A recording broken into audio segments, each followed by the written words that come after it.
Yo, what's going on? Hey, I'm in my station here with Nathan. What's up?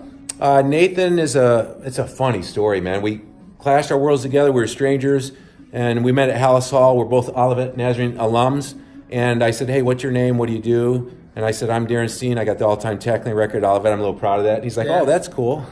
and he said, oh, I'm a sports psychologist. And I said, wow, I'm a sports psychologist too, but I'm a personal trainer, but I'm a psychologist in their head. And I said, where's your shop? And we were at Hallis Hall, right? Yeah. I'd never been to Hallis Hall before. Had you? No. Was it pretty cool? Yeah, amazing. So the head football coach, what's his name? The new Olivet head football coach is a go-getter. So it was the spring fling press release of what they're expected for the year, and he invited us up to see Hallis Hall. It was super cool. And it's been renovated, so it was super energetic, and the Bears were there making us feel comfortable. So anyway, he says, yeah, I got a shop, a private studio, and it's in Mokina, Illinois. And I'm like, I do too. Mm-hmm. And I said, what's your address? And he said, 110 Front Street. I said, that's like, I can hit a golf ball to your front door. So I said, let's get together and see if we can help each other out because we're so similar. And so I brought him into my station today. It was the second time just to network and see what we're doing, see if we can help each other out. And I said, what's your, my thing is, if you probably know me, but I like to work through physical issues and use weight training to burn fat off and do rehab and warm joints up and get joints better without medications and surgeries. That's one of my passions. And so I said, what's your two problems? How old are you? 29. Woo, he's 29. I'm 53. No wonder. But anyway, his body's beat up too. He had a football career, and you bang hard, you still work out. Yeah. And so he said, my knee's messed up. I had how many surgeries? 3 torn ACLs. Okay. So I said, let me try a technique on you. It's called Voo Doo Flossing. I learned it from Kelly Starrett, a supple leopard.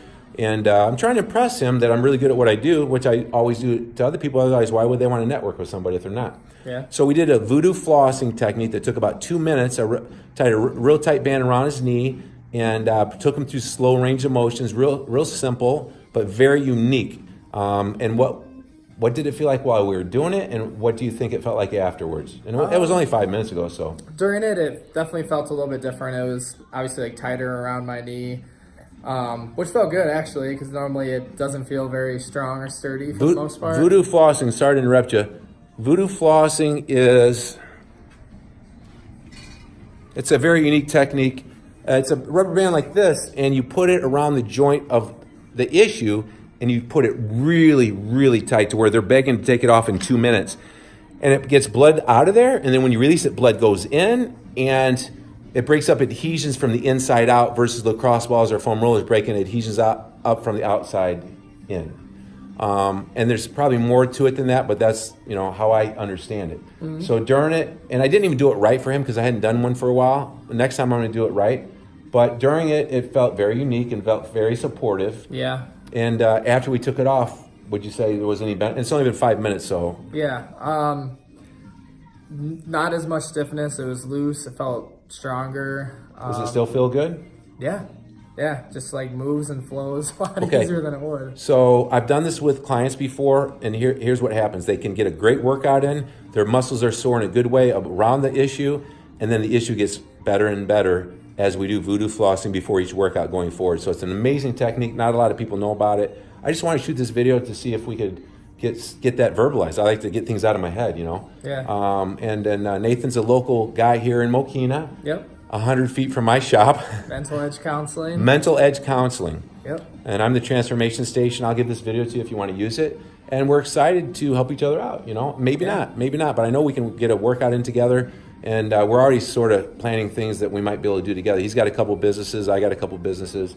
So any words of wisdom, Nate, to people watching this that want to start working out, that aren't feeling very well, that aren't gym rats, because you're the mindset guy. Yeah. So you usually train athletes, but you train some. What is an overwhelming symptom that you see coming in with your athletes that you need to help them with right now? I would say anxiety and just pressure and stress from probably day-to-day stuff, school, just to perform, your best, So, expectations from coaches, parents, themselves. Right. And then you do train some people that aren't athletes. Did you say that? Yeah, absolutely. Any type of mental health, issues. Okay. That's what we do Good, there. good. Me and you are so similar, man. I mean, I've been doing this for so long, and every session is a mental I'm a mindset coach first and foremost. I'm good at nutrition, good at weight training, good at therapy. Yeah. But I'm a much better mindset coach. I've gotten in trouble in the past. Some people who got degrees when I call myself a mindset therapist, they got upset at me. But you know what? Would you rather learn in the books, or would you? I have 70,000 sessions that I passionately have dove in. That's not counting my sessions. You learn a little bit around the 80,000 mark. They say 10,000 hours, you're an expert. Yeah. I'm about 70,000 hours. So, and I'm open-minded. I'm still learning. I'm a student of life. So with that being said, parting words of information, what would you say to a person who's got anxiety, they're not really excited about their life, and they know they want to be an athlete on stage of life, not on the field? What would you say is a couple things they could do? You say one thing and I'll say one thing. And yeah. I mean, I would just say, like, just take care of your mind and body. And, you know, I would say nutrition is a huge part of that. And just day to day, like, be active and move whatever way that is. But that person sitting out watching here, watching this, is going to say, take care of your mind. Come on, give them more than that. What can they do? I guess the most simplest thing is breathe. I think we live in a fast-paced world, and sometimes we need to just take a second and take some deep breaths and relax a little bit. I talk about breath in here a lot. Yeah. I would say don't get a plan. Don't get a plan on working out and eating, because paralysis by analysis. Do you got to hire Darin and pay high fees to get a plan of action? How many people are going to do that? So don't get a plan. You got to get some momentum. You got to get emotional. And if you go out tomorrow and you get ticked off and say, I'm tired of this, feeling sick and tired, and I walk around the block 2 times,